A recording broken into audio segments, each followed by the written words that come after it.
Yes, good morning. आज हम लोग फिजिकल केमिस्ट्री का, ठीक है, सॉलिड स्टेट का एक छोटा सा टॉपिक, दूसरा टॉपिक लेकर के आए हैं। ठीक है, relation between edge length of unit cell and radius of atom. ठीक है, बेसिकली आपका इससे जनरली आपका क्वेश्चंस पूछा जाता है बराबर आपका कम्पिटिटिव एग्जाम्स में। ठीक है, कि आपका एज लेंथ दिया होता है, ठीक है, या फिर आपका रेडियस आपका दिया रहता है, रेडियस आपका एटम का रेडियस दिया रहता है। ठीक है, और दोनों में से किसी एक को निकालने के लिए बोला जाता है। ठीक, तो ये आपका बहुत ही इम्पॉर्टेंट एक आपका रिलेशन है। ठीक है, ये आपका बहुत ही इम्पॉर्टेंट रिलेशन है, बट आज हम लोग सीखेंगे कि इस रिलेशन को ना निकाला कैसे जाता है। ठीक है, इस रिलेशन को हम निकालेंगे कैसे। जैसे सिंपल क्यूबिक के लिए ये हमारा रिलेशन जो होता है, ठीक है, जो रेडियस और जो हमारा एज लेंथ का रिलेशन होता है वो इक्वल टू होता है r equal to a by two. ठीक है, बीसीसी के लिए, बीसीसी यूनिट सेल के लिए जो हमारा ये जो रिलेशन होता है वो होता है कितना, r equal to root under 3a/4। ठीक है, और एफसीसी के लिए जो ये रिलेशन होता है ये इक्वल टू होता है आर इक्वल टू a/2√2। ठीक है, तो देखते हैं वन बाय वन, ठीक है, कि कैसे इसको निकाला जा सकता है। ठीक है, सिंपल क्यूबिक के लिए, बीसीसी के लिए और एफसीसी के लिए, तीनों को हम लोग अलग अलग देखते हैं। ठीक है, चलो तो पहले मैं इसको हटा रहा हूँ। ठीक है, अलग अलग करके हम लोग देखते हैं तीनों को। सबसे पहले बात करते हैं, जैसे कि हमारा प्रिमिटिव है, सबसे पहले बात करते हैं प्रिमिटिव का। ठीक है, प्रिमिटिव, ठीक है, प्रिमिटिव यूनिट सेल। तो मैंने आपको पिछले लेक्चर में बताया था कि जो प्रिमिटिव हमारा यूनिट सेल होता है, ठीक है, उसका हर एक कॉर्नर पे, जैसे ये एक क्यूब है, यूनिट सेल का जो एक क्यूब है, ठीक है, इस क्यूब के हर, ठीक है, हर कॉर्नर पे क्या होगा, एक एटम होगा। मतलब टोटल नंबर ऑफ एटम जो इसमें होंगे वो कितने होंगे, आपको 8 होंगे। ठीक है, तो हर कॉर्नर पे हम बना लेते हैं 8 एटम्स हमारे। तो ये हो गया हमारा, एक हो गया ये एटम, ठीक है, एक हो गया हमारा ये एटम, एक हो गया हमारा ये एटम, एक हो गया हमारा ये एटम, ठीक है, एक हो गया हमारा ये एटम, ठीक है, एक हो गया हमारा ये एटम, ठीक है, एक हो गया हमारा ये एटम, और एक हो गया हमारा क्या, ये एटम। ठीक है, ये हमारा 8 एटम होता है। ये सब आपस में अटैच रहते हैं, मतलब सटे सटे रहते हैं। ठीक है, ये गैप्स नहीं रहते, यहाँ पे ये गैप्स नहीं रहते। ठीक है, हमने बनाया इसलिए गैप्स बन गया, बट ये सटे हुए रहते हैं। ठीक है, अब जैसे मान लो कि इसका जो हमारा एज लेंथ है, इसका जो हमारा एज लेंथ है, ठीक है, इसका जो एज लेंथ है ये मान लेते हैं कि कितना है, पहले से हमने किया हुआ डिसाइड, ए है। ठीक है, ए इसका एज लेंथ है। ठीक है, और इसका जो एटम का जो रेडियस है, एटम का जो रेडियस है वो कितना है, वो दिया हुआ है कितना, आर। ठीक है, और इसी के बीच में हमें क्या करना है, रिलेशन निकालना है। ठीक है, तो यहाँ पे अपन कर सकते हैं, क्या कर सकते हैं कि ये जो हमारा जो हमारा ये यहाँ बोल सकते हैं रिलेशन बैठेगा क्या, ए इज इक्वल टू ए, ठीक है, ये जो आपका पूरा लेंथ है इज इक्वल टू क्या बोल सकते हैं, इसका आर और प्लस इसका आर, इसका आर रेडियस, इसका आर रेडियस, वो इक्वल टू क्या हो जाएगा, एज लेंथ के। ठीक है, तो बोल सकते हैं क्या, ए इक्वल टू 2r।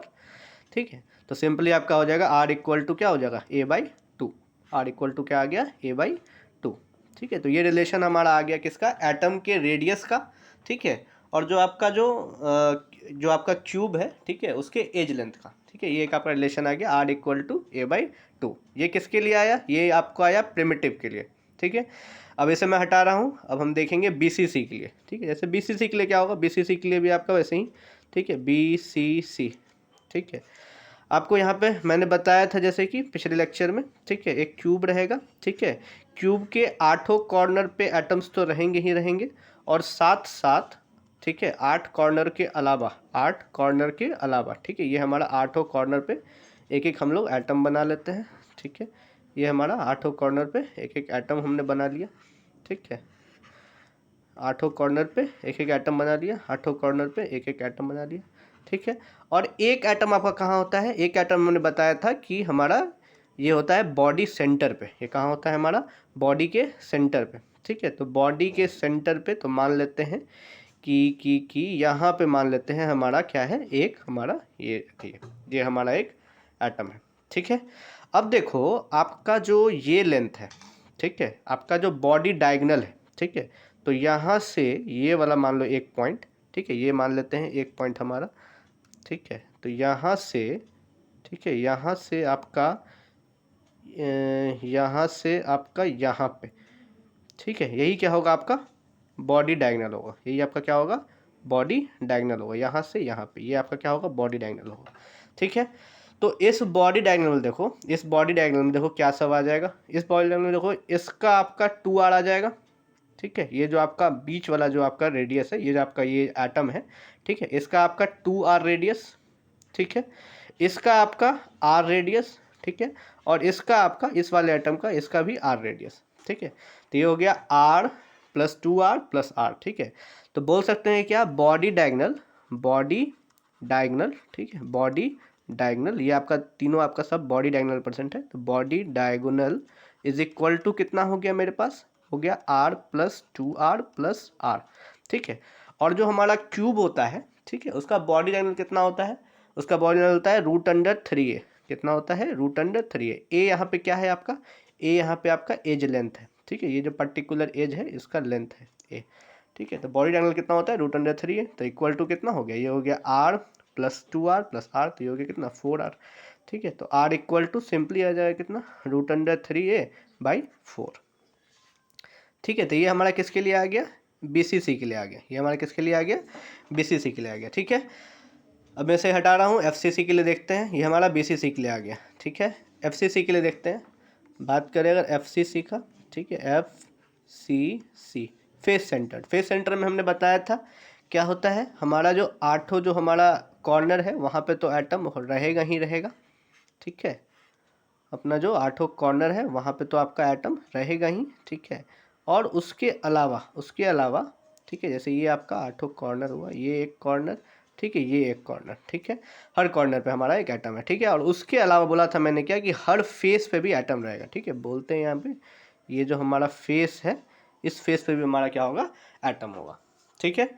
चलो अब यहाँ से मान लेते हैं कि यहाँ से मान लो, ठीक है, मान लो यहाँ से हमने एक ऐसे करके एक इस फेस का एक डायगोनल खींचा। यहाँ से क्या किया हमने, एक फेस का डायगोनल खींचा, ठीक है, फेस का डायगोनल खींचा, ठीक है।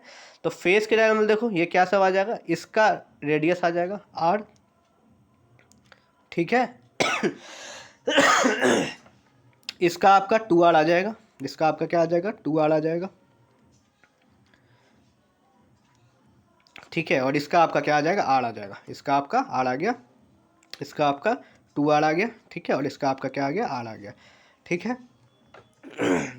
तो इसका फेस डायगोनल इक्वल टू क्या होता है, face diagonal is equal to क्या होता है, √2a होता है। क्या होता है, √2a होता है फॉर क्यूब, ठीक है। कोई भी स्क्वायर होगा उसके लिए फेस डायगोनल कितना होगा, √2a, ठीक है। तो ये इक्वल टू कितना हो जाएगा आपका, r plus 2r plus r, ठीक है। तो √2a या सॉरी r प्लस, हाँ 2r प्लस r, ठीक है। तो ये कितना हो जाएगा आपका 4r हो जाएगा, ठीक है।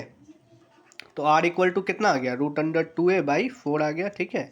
इसको क्या करते हैं अपन, √2/√2 से अगर मल्टीप्लाई कर दें तो ये हमारा r इक्वल टू कितना आ जाएगा, ये हमारा हो जाएगा 2a/4√2 आ जाएगा, ठीक है। तो ये हो गया कितना 2 टाइम्स, तो ये इक्वल टू आ गया a/2√2, ठीक है। तो r हमारा कितना आ गया, a/2√2, जैसा कि हमने देखा था FCC के लिए, ठीक है। तो यही तरीका है आपका समझने का कि कैसे हमारा जो रेडियस है वो और एज लेंथ, ठीक है, क्या रिलेशन है, और ये रिलेशन को निकालने का तरीका भी मैंने आपको बताया, ठीक है। Okay then, best of luck अभी के लिए। फिर अगले लेक्चर में हम लोग लेकर के आएंगे टेट्राहेड्रल और ऑक्टाहेड्रल का जो पोजीशन होता है वो लेके आएंगे, ठीक है। Okay, best of luck.